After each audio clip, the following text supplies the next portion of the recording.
Kamusta mga kanoo? So nandito naman tayo para sa isang vlog. Kung napapansin niyo po, ito po ulit tayo sa church. At ang gagawin natin for this afternoon, or magagabi na, it's already 6:21 p.m.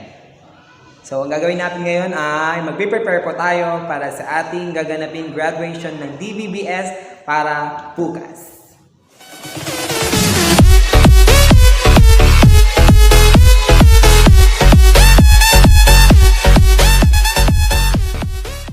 Sobrang hirap talaga ng buhay ng estudyante dahil lalo na pag graduate ka na, ang dami mo nang inaasikaso, ang dami nang pinapagawa ng mga teacher natin. So, pag finals niyan, sigurado lahat ng utak natin ay mai-explode na.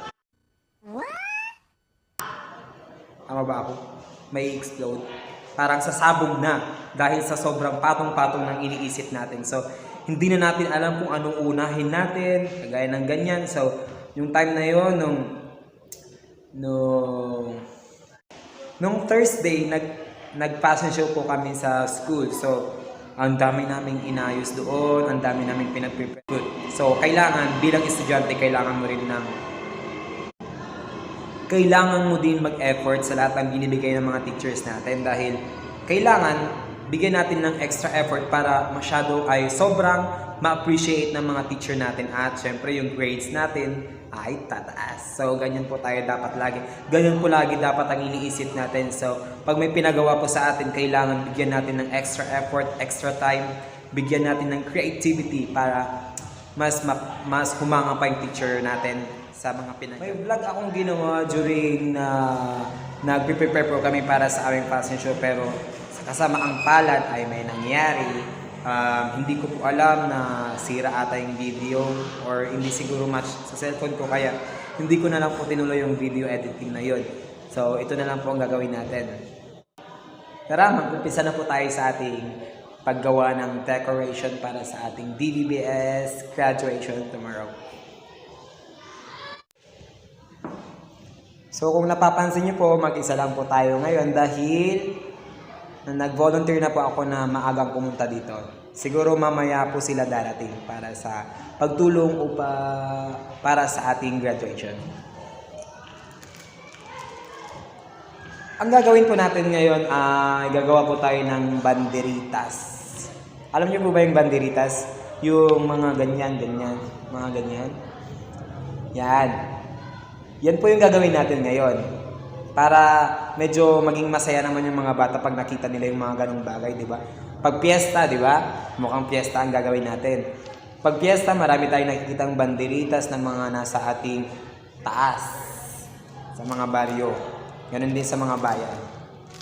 May mga colored papers tayo dito.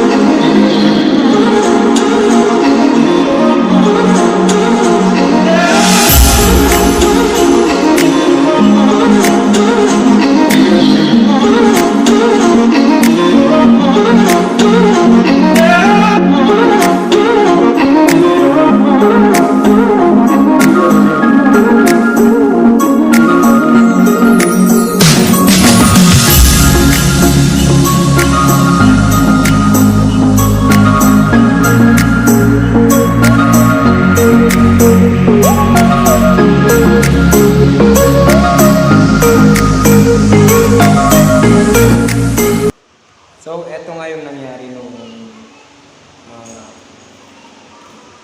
Thursday, ng DVBS ng Thursday. So, ayun. Hindi talaga may iwasan na may mga bata na makukulit. Pero bilang teacher or bilang guro nila na nagtuturo, kailangan mo rin magtiis or pagtiyagaan sila. Dahil pag ang taong walang tiyaga, hindi makakamtam ng maganda. Siyempre, kailangan natin magtiyaga dahil sa huli, magpapasalamat din yung mga yan sa nila na teacher, salamat dahil nakapagtiis ka sa akin ng bata ako, ganun. So, yun yung word na mga ganun, yun yung mga bagay na sobrang sarap sa pakiramdam talaga. So, So, pag gusto mong maging teacher or maging guro, kailangan meron kang mga ganong attitude or ugali, yung mapagpasensya. Yan ang number 1 talaga. Lalo na pag nasa elementary education ka, kailangan yan. Hindi pwede yung mainitin yung ulo dahil baka mamaya hindi mo makontrol yung sarili mo at mapalo pa sila. Eh, bawal na yung mga ganun. So, kailangan mo talagang magtiyaga. At hindi ko lang alam kanina kung ano yung nangyari or mga experience ng mga bago naming teacher dito sa DBBS ngayong taon. Dahil nga hindi ako nakapagturo at meron tayong klase. Meron tayong exams.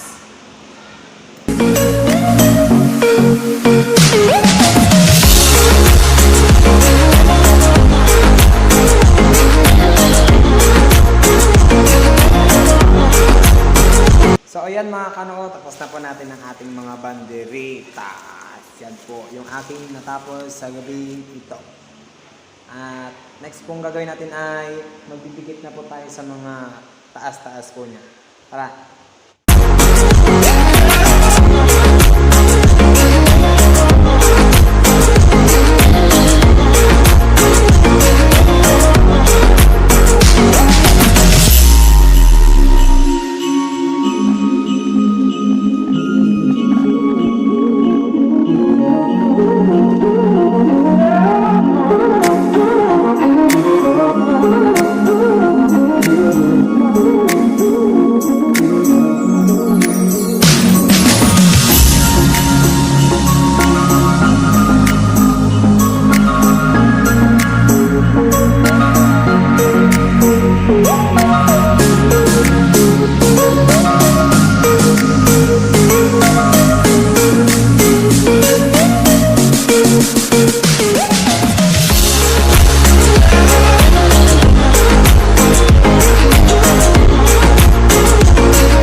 What's up mga kanoko? So andito na po tayo sa ating bayan. Tapos na po ang ating gawain. Bawal na pong magingay dahil tulog na po silang lahat dito sa bahay. So yun lamang po ang ating vlog first. Hey, thank you for watching guys.